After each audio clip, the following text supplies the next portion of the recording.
When a tiger cub escapes from a nature reserve near Neel's island village, everyone is in a hurry to find her. Neel and his sister Rupa resolve to find the cub first, especially before those who wish to profit from her capture. The hunt interrupts Neel's preparations for an exam to win a scholarship to a boarding school. He dreads the exam and would rather stay in the Sunderbans of West Bengal with his family and friends. But through his encounter with the cub, Neel learns that sometimes you have to take risks to preserve what you love, and sometimes you have to sacrifice the present for the chance to improve the future.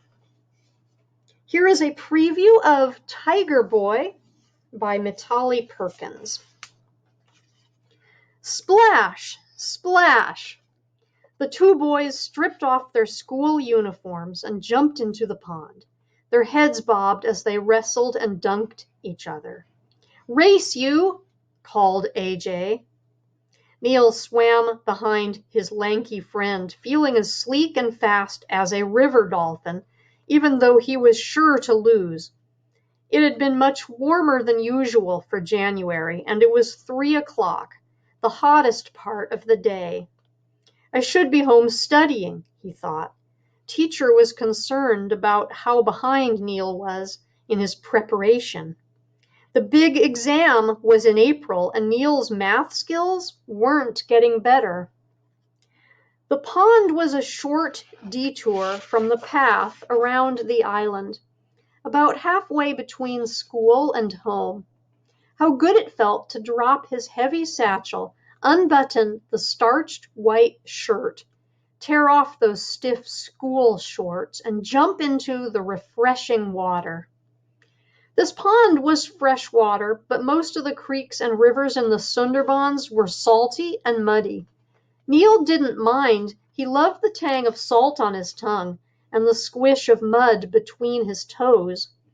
Home for him was the hiss of his father's boat as it slipped through the deltas, golpata branches swaying in the monsoon rains, and the evening smell of jasmine flowers near his house, mingling with green chilies and fresh Ilish fish simmering in mustard seed oil. Neel had climbed all the tall palm trees, waded in the creeks, and foraged for wild guavas in every corner of the mangrove forest. AJ was already stretched out on the muddy bank at the far side of the pond, pretending to be asleep. He lifted his head and smirked at Neel. Neel's feet touched the bottom again, and he waded to the bank. He didn't really mind losing to his friend. AJ had always been fast and agile in ponds and on the cricket field, but that didn't seem to matter much in their village. Boys were supposed to do well in school, not on the sports field. AJ's father taught class 2, despairing that his own son was one of the slowest to learn inside a classroom.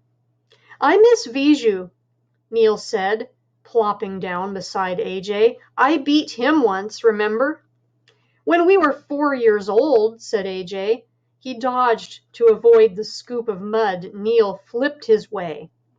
"I thought he might start going to school again now that his father's back from Chennai." "Me too. Maybe they're fishing together." Neel sighed. Fishing all day sounded like bliss compared to wearing a hot, scratchy uniform and struggling with math problems. "I'm sure he's getting good at it. Do you think he's inside the reserve?" "No chance. It's too dangerous for someone our age to go behind the fence." "I think he is," Neel said. "There's not enough fish left anywhere else, that's for sure. Not since the cyclone hit. When Baba takes his boat into the reserve, he comes back with plenty. And honey, too." "But the tigers are hungrier now," said AJ. He was right. Villagers like Baba ventured behind the nylon mesh fence into the reserve at their own risk. If a man, or boy, was seized by a tiger, he would be dragged off into the forest and eaten. Tigers had already claimed 5 victims from their island this year. I don't see why Viju's father needs to fish anyway, Neel said.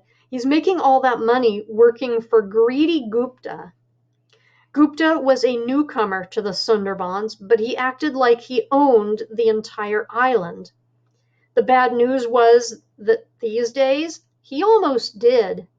After the cyclone hit, many of the men and older boys, and even some of the girls, had left to find work in faraway cities.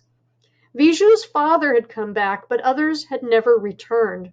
Sometimes their families didn't hear from them again and were forced to sell parcels of land to Gupta. AJ stood up. One more race? I like beating the smartest kid in school at something. Pretend a crocodile's chasing you, Neel said. I'm in no rush. He pushed away the thought of the math assignments in his satchel, floated on his back, and watched wispy white clouds chase each other across the wide blue sky. We named you after my favorite color, Neel, Ma often said, pointing at the horizon where the blue of the sky met the blue of the water.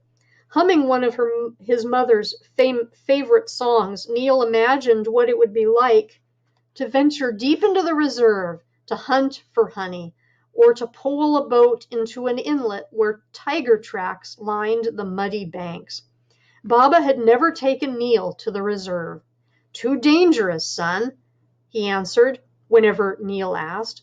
We have to protect that smart brain of yours from claws and teeth. Well, what about your brain, Baba? Neel always responded. Mine isn't as good as the one in here, Baba would say, gently rapping Neel's skull with his knuckles.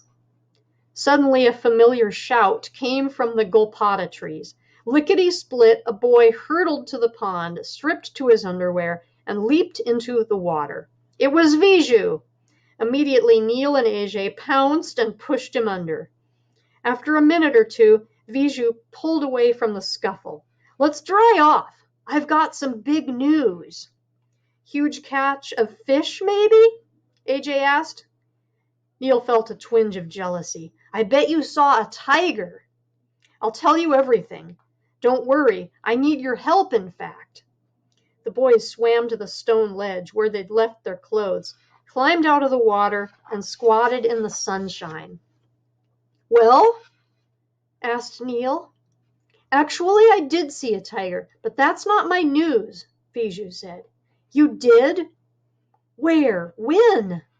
In the reserve. It was just a flash of orange and black through the trees. I was alone. My Baba hadn't come back yet. Behind the fence, weren't you scared? AJ shook his head so that drops of water flew everywhere. I'd have fainted dead of fright, right then and there. One quick tiger snack, that's me. What did you do? Neel asked, trying to imagine himself in Viju's place. Dropped my net, jumped into the boat, and rowed out as fast as I could. I'm glad I don't have to try that again now that my Baba's back. I'm helping him these days. He's making real money. Dirty money, you mean, thought Neel, but he didn't say it aloud. Gupta paid his workers stacks of rupees to threaten tenants who fell behind on their rent. He hired others to cut down rare sundari trees that grew on the uninhabited islands of the reserve. Sadly, these days, even Neel's father needed the extra income. After fishing and foraging in the mornings for the family, Baba was doing carpentry for Gupta in the afternoons. Neel was sure, though, that his father would never do anything like demand money from widows who used to own their land. Want to hear my big news? Viju asked, lowering his voice and glancing around as if he were afraid someone might be listening. Well, what is it? AJ asked. Viju hesitated. You have to keep it a secret. Do you promise, AJ? Fine. Neel? Viju asked. Yes, yes. Hurry up and tell us. One of the new tiger cubs has escaped. And this has been a preview of Tiger Boy. by Mitali Perkins.